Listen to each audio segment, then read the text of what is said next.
హంపి 10,000 ఎకరాల విస్తీర్ణంలో ఒకవైపు తుంగభద్ర నది, 3 వైపులా కఠినమైన బండరాలు ఉన్న ఒక పురాతన చారిత్రక ప్రదేశం.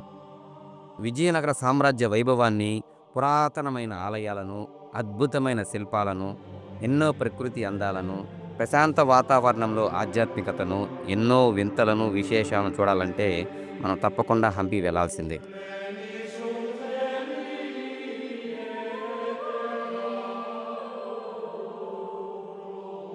ఈ హంపి ట్రిప్‌లో మనకొచ్చే మొదటి డౌటు, అసలు హంపిలో ఎన్ని దేవాలయాలు, ప్రదేశాలు, కొండలు ఉన్నాయి? వాటిలో మనం ఎన్ని చూడవచ్చు? సో, హంపిలో ఏర్పాటు చేసిన ఈ బోర్డు ద్వారా హంపిలో చూడదగ్గ ప్రదేశాలు, ఆలయాలు 83 అని మనకు స్పష్టంగా తెలుస్తుంది. సో, 83 ప్రదేశాలు, ఆలయాలు చూడాలంటే మనకు సుమారు 10 రోజులు టైం పడుతుంది. కానీ చాలామంది హంపిని వన్ డే ట్రిప్ వేసుకొని ఇక్కడ ఉన్న 4, 5 ఆలయాలు చూసేసి అక్కడ ఫోటో దిగేసి హంపి ట్రిప్ కంప్లీట్ అయిపోయిందంటారు. కానీ మేము అలా కాకుండా హంపిని 3 డేస్ ట్రిప్ పక్కాగా ప్లాన్ చేసుకొని హంపిలో ఉన్న దేవాలయాలు, గుహలు, sunrise sunset points, hill places, underground temples, నదిలో రివర్ రాఫ్టింగు, పురాతన గుహలు, అంతేకాకుండా నది పక్కన ఎవ్వరికీ తెలియని పురాతనమైన ప్రదేశాలు, ఈ దేవాలయాల యొక్క చరిత్ర, వింతలు, విశేషాలు అన్నిటినీ ఒకరోజు నడుచుకుంటూ, ఒకరోజు సైకిల్లో, మరొక రోజు ఆటో మాడుకొని అన్ని ప్లేసులు కవర్ చేశాము. సో, ఈ వీడియో చూడడం ద్వారా హంపి యొక్క కంప్లీట్ ఇన్ఫర్మేషన్ మీకు తెలుస్తుంది. సో, నా హంపి టూర్లో ప్రతి వీడియోకి కెమెరామెన్గా మరియు నాకు సరైన గైడెన్స్ ఇచ్చిన శివాకి ఎల్లప్పుడూ కృతజ్ఞతలు. సో, ముందుగా హంపికి ఎలా చేరుకోవాలి? హంపికి బస్సు, ట్రైన్ ద్వారా చేరుకోవచ్చు. హంపికి ఉండే nearby railway station Hospet junction.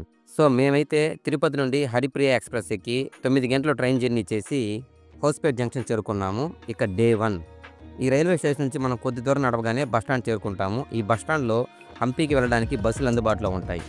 So, Hampi bus ఎక్కి జస్ట్ ఒక హాఫ్ అన్ అవర్ జర్నీ చేయగానే మనము ఆ పురాతన నగరమైన హంపికి చేరుకుంటాం. మనం హంపికి వెళ్ళగానే మనకు హంపిలో ఒక డౌట్ వస్తుంది. హంపిలో చాలా దేవాలయాలు ఉన్నాయి కదా, ఇందులో ప్రధాన ఆలయం, మెయిన్ టెంపుల్ ఏది అంటే అదే శ్రీ విరూపాక్షేశ్వర స్వామి దేవస్థానం. ఈ హంపి సిరీస్లో మనం చూడబోయే మొదటి ఆలయం శ్రీ విరూపాక్షేశ్వర స్వామి దేవస్థానం. హంపిలో ఉన్న ఆలయాలన్నింటిలోకి అతి పెద్దది, పురాతనమైన ఆలయం శ్రీ విరూపాక్షేశ్వర స్వామి ఆలయం. ఎన్నో ఏళ్లుగా నిత్య పూజలు, దీపధూప నైవేద్యాలు జరిగే భారతదేశంలోని అతి పురాతనమైన ఆలయాల్లో ఈ విరూపాక్షేశ్వర స్వామి ఆలయం కూడా ఒకటి. సో, నెక్స్ట్ చూద్దాం ఎలా ఉందో టెంపుల్, రండి.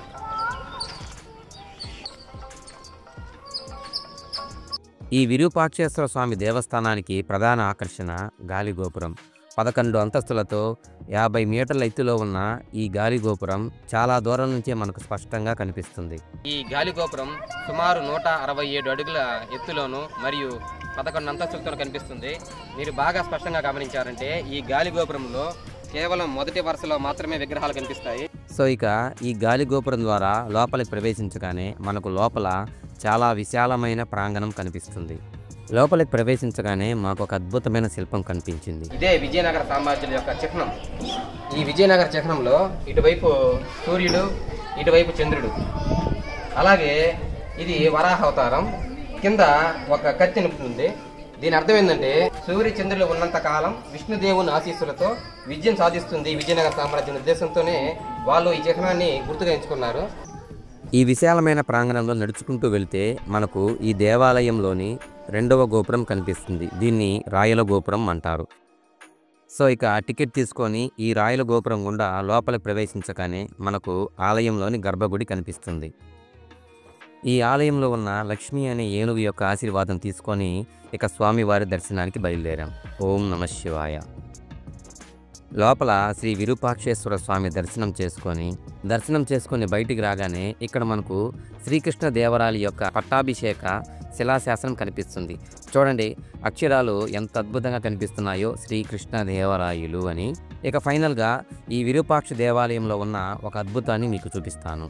ప్రపంచంలోనే ఏ ఆలయం లేనటువంటి ఒక ప్రత్యేకత ఈ విరూపాక్షేశ్వర స్వామి ఆలయం ఉంది. అదేంటంటే సుమారు 11 అంతస్తుల పొడవు. ఈ గాలి గోపురం నీడ మామూలుగా పడ్డం సామాన్యమే, నీడ రివర్స్లో పడ్డం. ఒకసారి మనం చూద్దాము ఇంతకీ ఆ వింత ఎలా అద్భుతంగా ఉందో.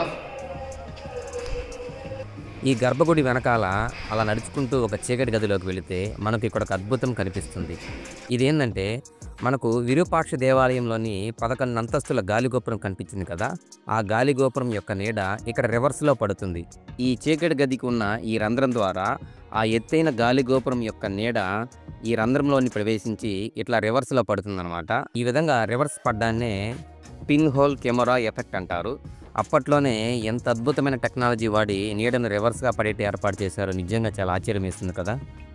ఇక్కడ పార్వతీదేవి పంపాదేవిగా కొలువై ఉన్నారు. ఈ పంపాదేవి పేరు మీదుగానే ఈ నగరానికి హంపి అని పేరు రావడం జరిగిందని ప్రసిద్ధి. ఇక హంపి సిరీస్లో మనం చూడబోయే రెండవ ప్రదేశం హేమకోట హిల్. ఈ హేమకోట హిల్ విరూపాక్షేశ్వర స్వామి ఆలయానికి పక్కనే ఉంటుంది. ఈ చిన్న కొండ పెద్ద ఎత్తు ఉండదు. సుమారు ఒక 50 మెట్లు ఎక్కితే మనం కొండపైకి చేరుకోవచ్చు. ఈ హేమకోట పర్వతం నుంచి విరూపాక్షేశ్వర స్వామి ఆలయం మొత్తం మనకు అద్భుతంగా కనిపిస్తుంది. హేమం అనగా బంగారం అని అర్థం. పార్వతీదేవితో వివాహానికి శివుడు ఒప్పుకున్న శుభ సందర్భంలో ఈ కొండపైన బంగారం కురిసిందని, కాబట్టి ఈ కొండకి హేమకోట కొండ అని పేరు రావడం జరిగింది. ఈ కొండ మీద కూడా అనేక శివలింగాలను అద్భుతంగా చెక్కుంటారు. ఈ కొండ మీద ఉన్న మరొక అద్భుతమైన ఆకర్షణ ఈ డబుల్ ఫ్లోర్లో నిర్మించిన ఒక అద్భుతమైన రాతి కట్టడం. ఈ రాతి కట్టడం పక్కనే మనం ఒక సన్సెట్ పాయింట్ చూడొచ్చు. సో అంటే ఇక్కడి నుంచి చూస్తే సన్సెట్ అనేది చాలా అద్భుతంగా కనిపిస్తుంది అన్నమాట. పతంగా హిల్ చూసుకున్నాక ఈ హంపి సిరీస్లో మనం చూడబోయే మూడవ ప్రదేశం కడలేకలు గణేశుని టెంపుల్. విరూపాక్ష దేవాలయం నుండి జస్ట్ మనకు దూరం నడిస్తేనే కడలేకలు గణేశుని ఆలయం చేరుకోవచ్చు. ఈ కడలేకలు గణేశుని ఆలయంలో మనం 15 అడుగుల ఎత్తున్న ఒకే బండరాయిని అద్భుతంగా చెక్కిన అతిపెద్ద వినాయకుడి విగ్రహం మనం చూడవచ్చు. అసలు కడలేకలు అంటే ఏంటంటే పచ్చెనగపప్పు అన్నమాట. ఇంగ్లీష్లో బెంగాల్ గ్రామ్ అంటాము. ఇక్కడ వినాయకుడి విగ్రహం యొక్క బొడ్డు ఈ శనగపప్పు ఆకారంలో ఉంటుంది కాబట్టి ఇక్కడ స్వామివారిని కడలేకలు గణేశుడు అని పిలుస్తారు. ఈ 15 అడుగుల ఎత్తున్న ఈ వినాయకుడి విగ్రహం చూడడానికి ఎంతో అద్భుతంగా ఉంటుంది. ఆ చేతి వేళ్లను, ముఖారవిందం, ఏనుగు తొండం ఇవంతా మనము చాలా స్పష్టంగా చూడవచ్చు. ఈ కడలేకలు గణేశుని ఆలయం ముందు మనకు ఎత్తైన స్తంభాలతో ఒక పెద్ద మందిరం కూడా ఉంటుంది. ఈ స్తంభాల మీద అనేక పౌరాణిక పాత్రలు, విజయనగర రాజుల యొక్క శిల్పకళా శైలి మనకు స్పష్టంగా కనిపిస్తుంది. ఈ కడవకేలు వినాయకుడిని చూశాక ఈ హంపి సిరీస్లో మనం చూడబోయే 4వ ప్రదేశం శశివకేలు వినాయకుడు. ఈ కడవకేలు వినాయకుని ఆలయం ఆపోజిట్లోనే ఈ శశివకేలు వినాయకుని ఆలయం ఉంటుంది. జస్ట్ కొద్ది దూరం నడవగానే మనం ఈ శశివకేలు వినాయకుని దగ్గరికి చేరుకోవచ్చు. ఈ హంపిలో ఉన్న 2 వినాయకుని ఆలయాలు ఈ 2 మాత్రమే. శశివకేలు అనగా ఆవగింజ అని అర్థం. ఇక్కడ వినాయకుని పొట్ట ఆవగింజ ఆకారంలో ఉంది కాబట్టి ఇక్కడ వినాయకుడిని శశివకేలు వినాయకుడు అని పిలుస్తారు. సుమారు 8 అడుగుల ఎత్తులో ఏకశిలతో నిర్మించిన ఈ అద్భుతమైన విజయనగర సామ్రాజ్యంలో ఉన్న శిల్పుల యొక్క నైపుణ్యం మనకు స్పష్టంగా తెలుస్తుంది. రాతి స్తంభాలతో ఏర్పాటు చేసిన ఈ రాతి మండపంలో వినాయక స్వామి వారు 4 చేతులతో మనకు స్పష్టంగా దర్శనమిస్తారు. మనము ముందు నుంచి కాకుండా వెనక నుంచి బాగా గమనించామంటే ఒక అద్భుతం కనిపిస్తుంది. వినాయకుడు పార్వతీదేవి ఒళ్ళో కూర్చున్నట్టు ఎంత అద్భుతంగా ఈ విగ్రహం చెక్కారో కదా. అందుకే ఇక్కడ వినాయకుడికి పార్వతీ గణేశుడు అని కూడా పేరు ఉంది. శశివకేలు వినాయకులను చూశాక ఈ హంపి సిరీస్లో మనం చూడబోయే 5వ ప్రదేశం శ్రీకృష్ణ టెంపుల్. ఈ శశివకేలు వినాయకుడి నుండి జస్ట్ 200 మీటర్లు నడవగానే మనం ఈ ఆలయం దగ్గరికి చేరుకోవచ్చు. శ్రీకృష్ణ దేవరాయలు ఉత్కళ అనే యుద్ధంలో గెలిచినందుకు గుర్తుగా ఈ శ్రీకృష్ణ దేవాలయం నిర్మించారని ఇక్కడి చరిత్ర. ఈ శ్రీకృష్ణుని దేవాలయంలో బాలకృష్ణుడు విగ్రహం ఉండేదని, ప్రస్తుతం అది చెన్నై మ్యూజియంలో ఉందని తెలుస్తోంది. ఈ శ్రీకృష్ణ దేవాలయం పురాతనమైనదే కాకుండా ఎక్కువ విస్తీర్ణంలో ఉన్న ఒక పెద్ద ఆలయం. ఈ ఆలయంలో గోడల మీద, గుడి స్తంభాల మీద అనేక అద్భుతమైన శిల్పాలను, పురాణాలను, ఇతిహాసాలను మనం స్పష్టంగా చూడవచ్చు. మనం తిరిగి చూడాలే కానీ ఈ శ్రీకృష్ణ దేవాలయంలో ఎన్నో అద్భుతమైన శిల్పాలు మన కంటికి కనిపిస్తాయి. గర్భగుడిలో ఉన్న శ్రీకృష్ణుడికి అసలు రూపం ఇది. చూడండి, బాలకృష్ణుడు చేతిలో వెన్నముద్ద పట్టుకొని ఉన్నాడు. ఇక్కడ నమస్కారం చేస్తున్నది శ్రీకృష్ణ దేవరాయలు. ఈ శ్రీకృష్ణుని ఆలయం ఎదురుగా ఉన్నదాన్ని శ్రీకృష్ణ బజార్ అంటారు. విజయనగర సామ్రాజ్య కాలంలో ఈ బజార్లో ఎన్నో వర్తక వ్యాపారాలు జరిగేటివి. శ్రీకృష్ణ ఆలయం చూశాక ఈ హంపి సిరీస్లో మనం చూడబోయే 6వ ప్లేస్ హంపిలోని మోస్ట్ అట్రాక్షన్ ప్లేస్ అయిన లక్ష్మీ నరసింహస్వామి విగ్రహం. శ్రీకృష్ణ ఆలయం నుండి జస్ట్ ఒక 200 మీటర్లు నడిస్తే మనము ఈ లక్ష్మీ నరసింహస్వామి విగ్రహం చేరుకోవచ్చు. 22 అడుగుల ఎత్తున్న అద్భుతమైన లక్ష్మీ నరసింహస్వామి విగ్రహాన్ని 1528 సంవత్సరంలో శ్రీకృష్ణదేవరాయల కాలంలో నిర్మితమైందని శాసనాల ద్వారా తెలుస్తోంది. సుమారు 6.7 మీటర్ల హైట్లోను 22 అడుగుల ఎత్తులోను ఒకే రాయినే, వేరే రాళ్ళు కాదు, ఒకే రాయినే చెక్కిన ఒక అద్భుతమైన విగ్రహము. సో ఈ విగ్రహం ద్వారా మనము విజయనగర సామ్రాజ్యంలో ఉండే శిల్పకళా నైపుణ్యం అర్థం చేసుకోవచ్చు. సంపూర్ణ విగ్రహం కాదు, ఇది అసంపూర్తి విగ్రహం. అంటే విజయనగర సామ్రాజ్యం పతనమైన తర్వాత మొఘలుల దాడి వల్ల ఈ విగ్రహం చాలా బాగా దెబ్బతింది. 4 చేతులతో ఉన్న ఈ లక్ష్మీ నరసింహస్వామి విగ్రహం బాగా గమనించాను, చూడండి, ఏ ఒక్క చెయ్యి లేదు. తనివి తీరా లక్ష్మీ నరసింహస్వామి విగ్రహం చూశాక హంపి సిరీస్లో మనం చూడబోయే 7వ ప్రదేశం బడవ శివలింగం. హంపీలో ఉన్న అతిపెద్ద శివలింగం ఇదే.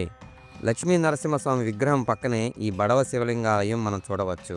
సుమారు 11 అడుగుల ఎత్తున్న ఈ బడవ శివలింగానికి ఆ పేరు ఎలా వచ్చిందంటే, బడవ అనగా పేదవాడు అని అర్థం. ఒక పేద స్త్రీచే ఈ శివలింగాలయం నిర్మించబడింది కాబట్టి ఈ ఆలయానికి బడవ శివలింగం అని పేరు రావడం జరిగింది. ఈ శివలింగం మీద శివుని యొక్క 3 కన్నులు స్పష్టంగా చూడవచ్చు. ఈ ఆలయంలోని శివలింగం చుట్టూ ఎప్పుడూ నీరు ఉండే విధంగా ఆ కాలంలోనే ఒక కాలువ నిర్మాణం జరిగింది కాబట్టి ఎప్పుడూ శివలింగం చుట్టూ నీరు మనం గమనించవచ్చు. హంపీలోనే అతిపెద్ద శివలింగమైన బడవలింగం చూసుకున్నాక ఈ హంపి సిరీస్లో మనం చూడబోయే 8వ ప్రదేశం విరూపాక్ష బజార్. ఈ బడవ శివలింగం నుంచి తిరిగి మరలా 1/2 కిలోమీటర్ వెనక నడిస్తే మనం విరూపాక్ష దేవాలయం చేరుకుంటాము. ఈ విరూపాక్ష దేవాలయం ఎదురుగా ఉన్న అతిపెద్ద బజారే విరూపాక్ష బజార్. ఇదే విరూపాక్ష బజారు. విజయనగర సామ్రాజ్యంలో ప్రతి దేవాలయం ముందు అనేక బజార్లు ఉండేటివి. ఈ బజార్లోనే ప్రజలకు కావాల్సిన వస్తువులు కొనేవాళ్ళు. మనం చిన్నప్పుడు చదువుకో ఉంటాము, శ్రీకృష్ణదేవరాయల కాలంలో వజ్రాలు వైడూర్యాలు కుప్పలుగా పోసి అమ్మేవాళ్ళని. అలాంటి వజ్ర వైడూర్యాలు కుప్పలుగా పోసి అమ్మింది ఇటువంటి విరూపాక్ష బజార్లోనే. ఇటువంటి స్లాబు సిమెంటు కంకర లేకుండా 2 అంతస్తులతో కూడా ఇక్కడ షాపింగ్ కాంప్లెక్స్ నిర్మించడం ఒక అద్భుతం. విదేశీ వర్తక వ్యాపారాలతో కూడా ఆ కాలంలో ఈ విరూపాక్ష బజార్ కలకల్లాడుతూ ఉండేది. విరూపాక్ష బజార్ చూసుకున్నాక ఈ హంపి సిరీస్లో మనం చూడబోయే 9వ ప్రదేశం ఏకశిలా నంది. ఈ విరూపాక్ష బజార్ చివరగా నడుచుకుంటూ వస్తే ఇక్కడ మనకు అతి పెద్ద నంది విగ్రహం కనిపిస్తుంది. దీన్ని అఖండ శిలా బసవన్న అంటారు. ఒకే బండరాయినే సుమారు 10 అడుగుల ఎత్తుతో అతి పెద్దగా చెక్కిన మోనలిథిక్ బుల్లిది. ఇది కరెక్ట్గా విరూపాక్ష దేవాలయంకు నేరుగా ఉంటుంది. రాతి స్తంభాలతో ఏర్పాటు చేసిన ఈ మండపంలో సుమారు 10 అడుగుల ఎత్తున్న ఒక పెద్ద ఒకే రాయితో చెక్కిన అద్భుతమైన ఏకశిలా నందిని మనం చూడవచ్చు. చూడండి ఎంత పెద్ద నంది విగ్రహము మన కళ్ళ ముందు అద్భుతంగా కనిపిస్తుందో. ఓం నమః శివాయ. ఈ ఏకశిలా నంది చూసుకున్నాక ఈ హంపి 3 డేస్ ట్రిప్లో మనకు డే 1 అయితే కంప్లీట్ అయిపోయింది. ఈ డే 1లో మొత్తం మనము 9 ప్లేసెస్ అయితే చూసాము. నైట్ హంపీలో ఎక్కడ స్టే చేయాలంటే ఈ హంపీలో ఎటువంటి హోటల్స్ లేవు. ఇక్కడ నుండి జస్ట్ ఒక 5 కిలోమీటర్ దూరంలో కమలాపురం అనే ఒక టౌన్ ఉంది. అక్కడ వెళ్తే మనకు హోటల్స్ అయితే అందుబాటులో ఉంటాయి. కానీ మేమైతే నైట్ ఈ విరూపాక్ష దేవాలయంలోనే నిద్రపోవాలని అనుకున్నాము. ఈ పురాతనమైన శ్రీ విరూపాక్ష దేవాలయంలో నిద్ర చేస్తే మంచిదని చాలామంది భక్తులు ఎక్కడెక్కడి నుంచో వచ్చి ఈ విరూపాక్ష దేవాలయంలో రాత్రి నిద్ర చేస్తారు. మేమైతే హ్యాపీగా తుంగభద్ర నదిలో స్నానం చేసుకొని ఈ బస్టాప్ దగ్గర ఉన్న టిఫిన్ అంగడిలో టిఫిన్ చేసుకొని నైటు ఈ విరూపాక్ష దేవాలయంలో నిద్రపోయాము.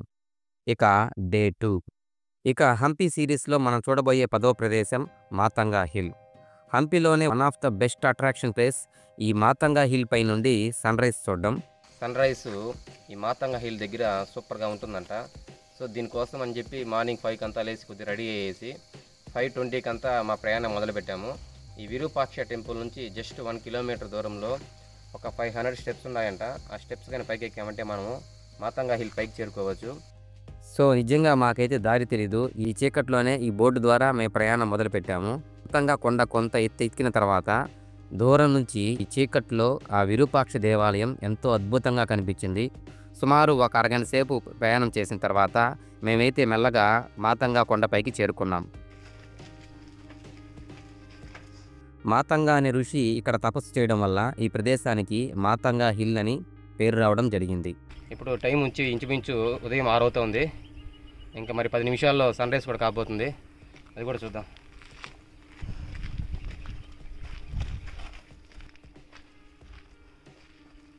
హంపీలో తప్పకుండా చూడవలసిన one of the best place ఈ Matanga hill.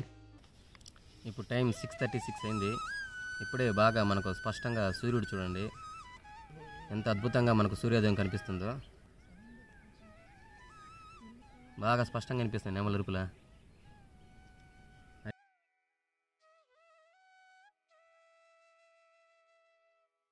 So sunrise views చూసుకొని కింద ఉన్న దేవాలయాల దర్శనం చేసుకొని మళ్ళీ మేము కొండ దిగి కిందకి వచ్చేసాము. ఇక డే 2లో మన ప్రయాణం సైకిల్‌లో మొదలవుతుంది. సో ఇంతకీ ఈ హంపీలో సైకిల్ రెంట్‌కి ఎక్కడిస్తారు? ఎంత రేట్ చార్జ్ చేస్తారు? ఇక చూద్దాం. హంపీలో ఉన్న బస్ స్టాండ్ దగ్గరే ఈ సైకిల్స్ రెంట్‌కిస్తారు. పర్ డేకి 100-200 రూపాయల వరకు మనకు చార్జ్ చేస్తారు. సో మొత్తానికి ఒక 2 సైకిల్స్ తీసుకున్నాము. ఇప్పటి నుంచి మా ప్రయాణం వాకింగ్ కాకుండా సైకిల్లో ప్రయాణం జరిగింది. సో హంపీకి వచ్చినప్పుడు మీరు తప్పకుండా ఈ సైకిల్స్లోనే రెంట్ తీసుకోండి. మీ ప్రయాణం చాలా బాగా జరుగుతుంది. ఈ హంపీ సిరీస్‌లో మనం చూడబోయే 11వ ప్రదేశం తుంగభద్ర నదిలో పడవ ప్రయాణం. విరూపాక్ష దేవాలయం నుండి జస్ట్ ఒక అర కిలోమీటర్లు మన ప్రయాణం చేయగానే ఈ తుంగభద్ర నదిలో మనం చేసే బోటింగ్ పాయింట్‌కి చేరుకుంటాం. ఈ నదిలో బోటింగ్‌కి సుమారు ఒక్కొక్క మనిషికి 500 రూపాయల వరకు చార్జ్ చేస్తారు. తెప్పలాంటి ఈ చిన్న పడవలో సుమారు ఒక అర కిలోమీటర్ దూరం ఈ తుంగభద్ర నదిలో మనం ప్రయాణం చేయవచ్చు. ఈ నదిలో ఎటువంటి ప్రమాదం జరగకుండా లైఫ్ జాకెట్లు ఇస్తారు. సో లైఫ్ జాకెట్లు వేసుకొని మా ప్రయాణం మొదలైంది.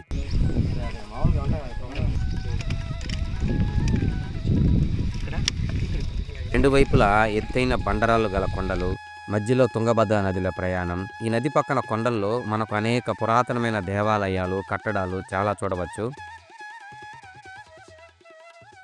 బండరాలు మరి అంతా బండరాలే. అంతా డ్రింకింగ్ మంగిరా పోదు వాటరా పనికొస్తాయా? సో తాగే నీళ్ళే అంటే ఈ తుంగభద్ర వాటర్.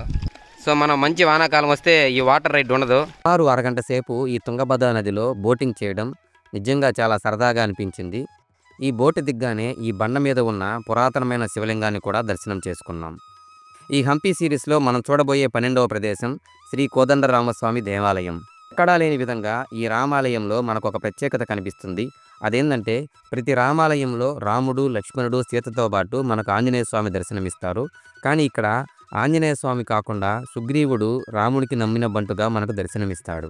కోదండరామస్వామి ఆలయంలో రామ, లక్ష్మణ, సీత, సుగ్రీవుల యొక్క నిలువెత్తు విగ్రహాలను మనం దర్శనం చేసుకోవచ్చు. జై శ్రీరామ్.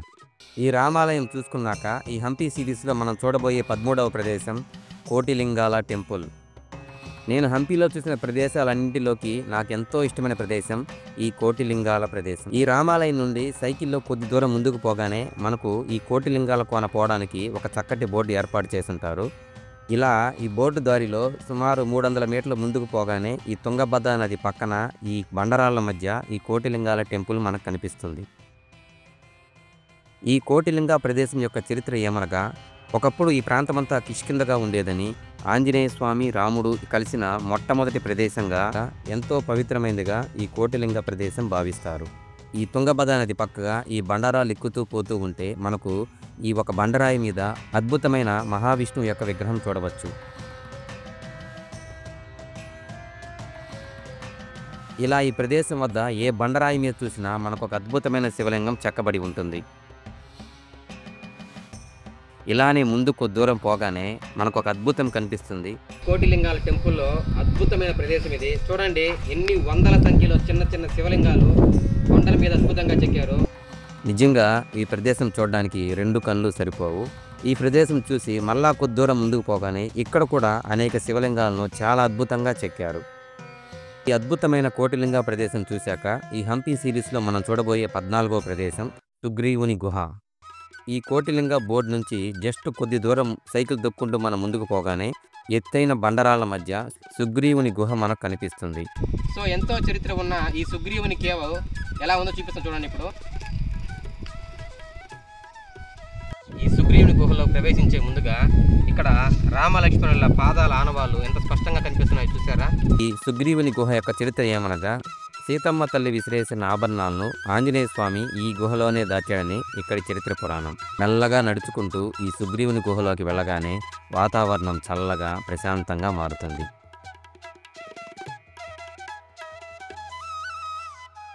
ఈ సుగ్రీవుని గుహలో సీతారామ, లక్ష్మణుల యొక్క విగ్రహాలను మనం గమనించవచ్చు. సుగ్రీవుని గుహ చూసుకున్నాక ఈ హంపి సిరీస్లో మనం చూడబోయే 15వ ప్రదేశం కింగ్ బ్యాలెన్స్ రాజతులాభారం. ఈ సుగ్రీవ కేవ్ నుంచి సుమారు ఒక హాఫ్ కిలోమీటర్ సైకిల్లో వస్తే మనం ఈ ప్రదేశం చేరుకోవచ్చు. కింగ్స్ బ్యాలెన్స్ ఇది తులాభారము. రాజులు వాళ్ళ బరువు తగ్గట్టు బంగారము, వజ్రాలు, విలువైన రత్నాలతో తులాభారం తూర్చి ఆ వచ్చిన వజ్రాలను వాళ్ళ పుట్టినరోజు కానీ పండగ రోజుల్లో కానీ పేదలకు పంచేవాళ్ళు. అలా తులాభారం తోచడానికి ఒక అద్భుతమైన కట్టడం కూడా కట్టారు. అది చూద్దాం రండి. ఇక్కడ మనము 15 అడుగులు ఎత్తున్న 2 రాతి స్తంభాల మీద 12 అడుగుల పొడవుతో ఒక తులాభారం లాగా మరి ఒక స్తంభాన్ని ఏర్పాటు చేశారు. ఈ తులాభారం చూశాక మన హంపి సిరీస్లో మనం చూడబోయే 16వ ప్రదేశం విజయ విఠల ఆలయం. హంపి అనగానే మనకు ముందుగా గుర్తొచ్చేది ఈ రాతి రథం. ఇదే రాతి రథాన్ని మనం 50 రూపాయల నోటు మీద కూడా చూడవచ్చు. ఈ రాతి రథం ఉన్నది ఈ విజయ విఠల ఆలయంలోనే. అంతేకాకుండా ఈ విజయ విఠల ఆలయంలో సంగీతం పలికే స్తంభాలు ఉన్నాయి కాబట్టి దీనిని సంగీత స్తంభాల గుడి కూడా అంటారు. ఈ తులాభారం నుండి జస్ట్ కొద్ది దూరం మనం సైకిల్లో వెళ్తే ఈ విజయ విఠల ఆలయంకు మనం చేరుకోవచ్చు. ఈ ఆలయం ముందు ఈ ఆలయం యొక్క చరిత్రను తెలిపే శాసనాలు, బోర్డులను ఇక్కడ ఏర్పాటు చేశారు.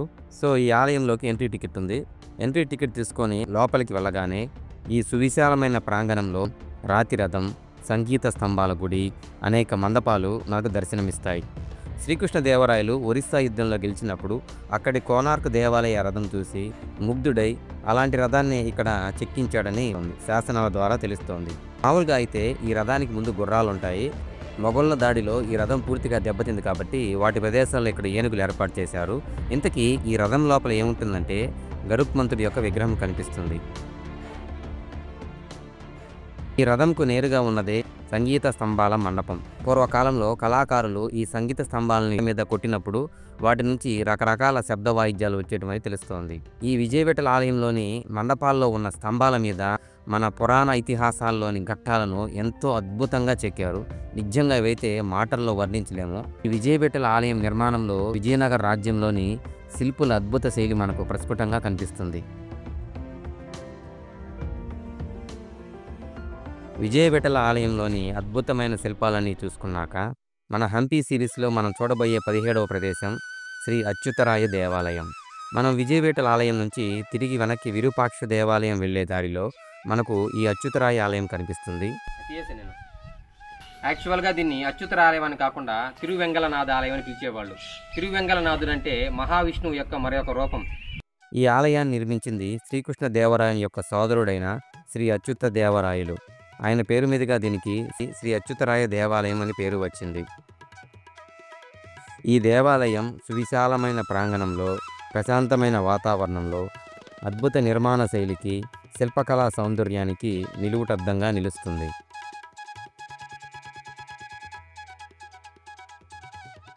ఈ అచ్యుతరాయ ఆలయం చూసుకున్నాక మన హంపి ట్రిప్లో డే 2 ముగిసింది. మేము తిరిగి విరూపాక్ష దేవాలయం వద్దకు వెళ్ళి రెంట్కి తీసుకున్న సైకిల్ను ఓనర్స్కి ఇచ్చేసాము. నైట్ మళ్ళీ ఇక విరూపాక్ష దేవాలయంలో మళ్ళీ మేము స్టే చేసాం. ఇక డే 3 పొద్దున్నే నిద్రలేసి తుంగభద్ర నదిలో స్నానం చేసి విరూపాక్షేశ్వరుని మరలా దర్శనం చేసుకున్నాము. ఇక్కడ నుంచి మన ప్రయాణం ఆటోలో మొదలవుతుంది. ఈ విరూపాక్ష దేవాలయం నుంచి సుమారు 20 కిలోమీటర్ల దాకా మనకు దారి పొడవునా అనేక ప్రాచీన ప్రదేశాలు, ఆలయాలు, కట్టడాలు కనిపిస్తాయి. వీటిని సైకిల్లో వెళ్ళడం కష్టం కాబట్టి మేమైతే 1000 రూపీస్కి ఒక ఆటో మాట్లాడుకున్నాం. ఇక ఆటోలో వెళ్ళి దారి పొడవునా ఉన్న చారిత్రక ప్రదేశాలు, ఆలయాల గురించి చూద్దాం. హంపి సిరీస్లో మనం చూడబోయే 19వ ప్రదేశం సిస్టర్ స్టోన్స్. కానీ ఇందులో ఒక బండరాయి కాలక్రమేణా పగుళ్ళు మారడం వల్ల ఇవి రూపురేఖలు మారిపోయాయి. సిస్టర్ స్టోన్ చూసుకున్నాక మన హంపి సిరీస్లో మనం చూడబోయే 20వ ప్రదేశం అండర్ గ్రౌండ్ శివ టెంపుల్, భూగర్భ శివాలయం. సిస్టర్ స్టోన్ నుంచి జస్ట్ 350 మీటర్లు మనం పోతే మనం ఈ భూగర్భ శివాలయం దగ్గరకు చేరుకోవచ్చు. ఈ ఆలయాన్ని బాగా గమనించామంటే ఈ భూతలం కంటే కిందగా భూమి లోపల ఈ ఆలయం నిర్మించారనేంతగా అనిపిస్తుంది. ఇది ముఖ్యంగా రాజకుటుంబీకులు, రాజవంశీయుల వారి పూజల కోసం ఈ ఆలయం నిర్మించారని శాసనాల ద్వారా తెలుస్తుంది. ప్రధాన దేవుడు ప్రసన్న విరూపాక్షేశ్వర స్వామి. ఈ ఆలయం భూమి లోపల ఉండడం వల్ల వర్షాకాలంలో ఈ ఆలయం చాలా వరకు నీటిలో మునిగిపోతుంది. కావున వర్షాకాలంలో యాత్రికులకు ప్రవేశం లేదు. ఈ ఆలయం లోపలికి వెళ్తూ ఉంటే మెట్లు దిగుతూ కిందకి లోపలికి వెళ్తూ ఉంటాము. ఈ భూగర్భ శివాలయాన్ని చూసుకున్నాక మన హంపి సిరీస్లో మనం చూడబోయే 21వ ప్రదేశం భోజనశాల. ఈ భూగర్భ శివాలయం నుండి జస్ట్ 1 కిలోమీటర్ దూరం వెళ్తే మనం ఈ భోజనశాల దగ్గరికి చేరుకోవచ్చు.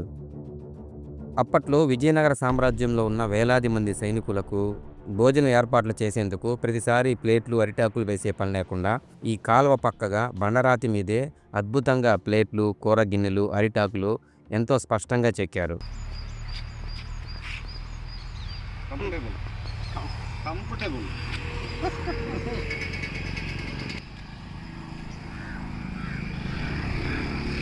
మామూలుగా ప్లేట్ ఆకారమే కాకుండా ఇక్కడ చూడండి స్పష్టంగా అరిటాకు ఆకారంలో కూడా ఉంది. అరిటాకు అయిపోయిన తర్వాత హ్యాండ్ వాష్ చేసుకుంటే వాటర్ కూడా బయట పోయే విధంగా స్పష్టంగా చెక్కారు. ఇక్కడ వాటర్కి అందుబాటులో దగ్గరలో ఒక పుష్కరిణి కూడా ఉంది. ఈ అద్భుతమైన రాతి ప్లేట్లను చూశాక మన హంపి సిరీస్లో మనం చూడబోయే 22వ ప్రదేశం క్వీన్స్ బాత్, రాణుల స్నానపు గదులు. అచ్యుతరాయ అనే రాజు రాజ కుటుంబంలోని మహిళలు స్నానం చేసేందుకు ఏర్పాటు చేసిన ఒక అద్భుతమైన కట్టడం ఇది. ఈ కట్టడం లోపల సుమారు 1.8 మీటర్స్ లోతున్న ఒక ప్రదేశంలో రాణులు స్నానం చేసేవారు. తుంగభద్ర నది నుంచి కాలువలు తవ్వి ఆ కాలువల్లో నీటితో ఈ ప్రదేశాన్ని నింపేవారు. ఇక హంపి సిరీస్లో మనం చూడబోయే 23వ ప్రదేశం అండర్ గ్రౌండ్ సీక్రెట్ ఛాంబర్, భూగర్భ రహస్య గది. ఈ క్వీన్స్ బాత్ నుండి జస్ట్ 1/2 కిలోమీటర్ దూరం వెళ్ళగానే మనం ఈ సీక్రెట్ ఛాంబర్ దగ్గరికి చేరుకోవచ్చు. పూర్వకాలంలోని విజయనగర రాజులు ప్రజలకు ఎవరికీ తెలియకుండా రహస్యంగా మంతనాలు జరిపేందుకు భూమి లోపల ఏర్పాటు చేసుకున్న గదే ఈ అండర్ గ్రౌండ్ సీక్రెట్ ఛాంబర్. ఈ భూతలం నుంచి లోపలికి కొన్ని మెట్లు దిగిపోగానే మనం ఒకటి చీకటి గదిలోకి ప్రవేశిస్తాం. అద్భుతంగా ఉంది కదా ఈ రహస్య గది. లోపల మాత్రం చాలా చీకటిగా ఉంది. ఈ చీకటి గుహ లాంటి ప్రదేశాల్లో తిరుగుతూ పోతే మనం మిడిల్లో ఉన్న ఒక పెద్ద హాల్ దగ్గర చేరుకుంటాము. ఇప్పుడంటే దీనికి పైకప్పు లేదు, కానీ పూర్వకాలంలో ఇది మొత్తం పైకప్పుతో నిండి ఉండేది. ఆ కాలంలోనే భూమి లోపల ఇటువంటి అద్భుతమైన కట్టడం కట్టారంటే అది సామాన్యమైన విషయం కాదు. ఈ రహస్య గదికి లోపల నలుపు రంగులో ఉన్న బండరాలను వాడడం జరిగింది. ఈ భూగర్భ రహస్య గది చూసుకున్నాక హంపి సిరీస్లో మనం చూడబోయే 24వ ప్రదేశం మహానవమి దిబ్బ. ఇది చాలా ఎత్తులో ఉన్న కట్టడం. ఈ ఎత్తైన కట్టడానికి సుమారు 50 నుంచి 60 మెట్లు ఉంటాయి.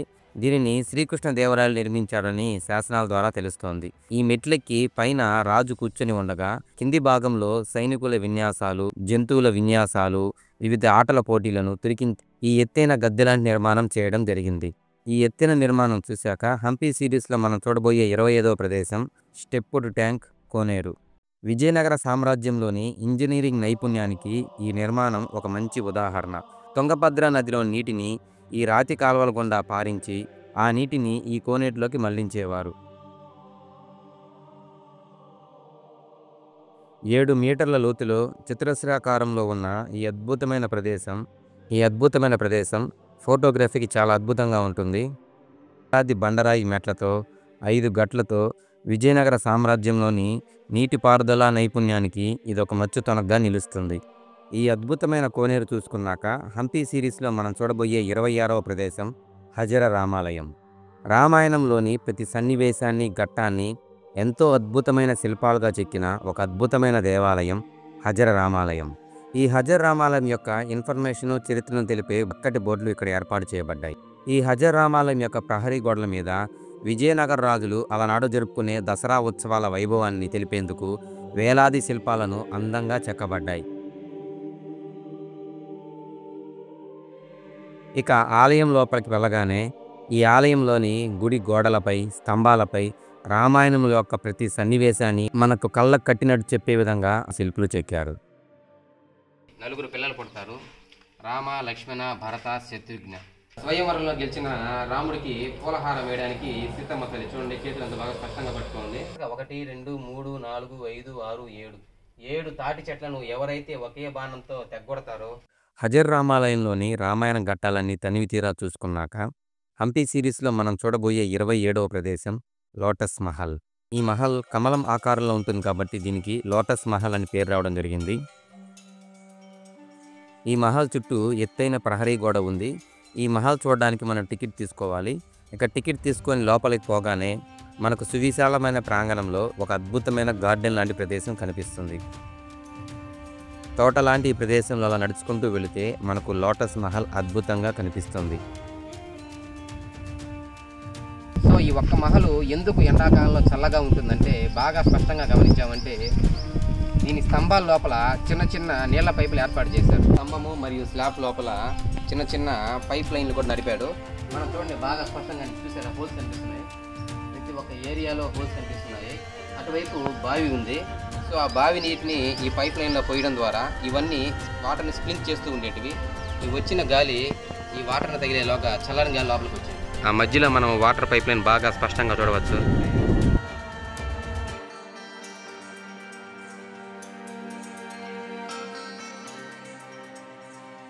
ఈ లోటస్ మహల్ చూసుకున్నాక ఇక్కడ నుండి ఒక 2 కిలోమీటర్లు జర్నీ చేస్తే మనం కమలాపూర్ అనే ఊరికి చేరుకుంటాము. ఈ హంపి సిరీస్లో మనం చూడబోయే 28వ ప్రదేశం శ్రీ పట్టాభిరామ దేవస్థానం. కమలాపూర్ టౌన్ నుండి జస్ట్ 1/2 కిలోమీటర్ పోగానే మనం ఈ పట్టాభిరామ దేవస్థానం చేరుకుంటాము. హంపిలో ఉన్న పెద్ద దేవాలయాల్లో శ్రీ పట్టాభిరామ దేవస్థానం కూడా ఒకటి. దేవాలయం చరిత్రను తెలిపే బోర్డులు, శాసనాలు ఇక్కడ మనం చూడవచ్చు. ఈ ప్రహరీ గోడ దాటి మనం లోపలికి పోగానే పట్టాభిరామ దేవాలయం యొక్క అతి విశాలమైన ప్రాంగణం మనకు కనిపిస్తుంది.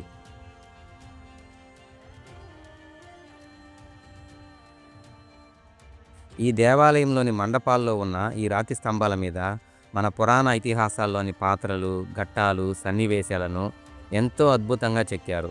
ఈ శిల్పాల ద్వారా విజయనగర సామ్రాజ్యం యొక్క శిల్పకళా వైభవం మనకు అర్థమవుతుంది. సో హంపిలో తప్పకుండా చూడమైన ప్రదేశాల్లో ఈ పట్టాభిరామ దేవస్థానం కూడా ఒకటి. పట్టాభిరామ దేవస్థానం చూశాక ఇక్కడ నుంచి 16 కిలోమీటర్ల ప్రయాణం చేసి హంపి సిరీస్లో మనం చూడబోయే 29వ ప్రదేశం శ్రీకృష్ణ దేవరాయల సమాధి. విజయనగర రాజులో మనకందరికీ తెలిసిన ఏకైక రాజు శ్రీకృష్ణ దేవరాయలు సమాధి అదిగో ఆ తుంగభద్ర నదిలో మనకు స్పష్టంగా కనిపిస్తుంది. ఈ తుంగభద్ర నది దాటి అవతల వైపు వెళ్ళడం చాలా ప్రమాదకరం. సో దూరం నుంచే మనం శ్రీకృష్ణ దేవరాయల సమాధిని చూసుకోవచ్చు.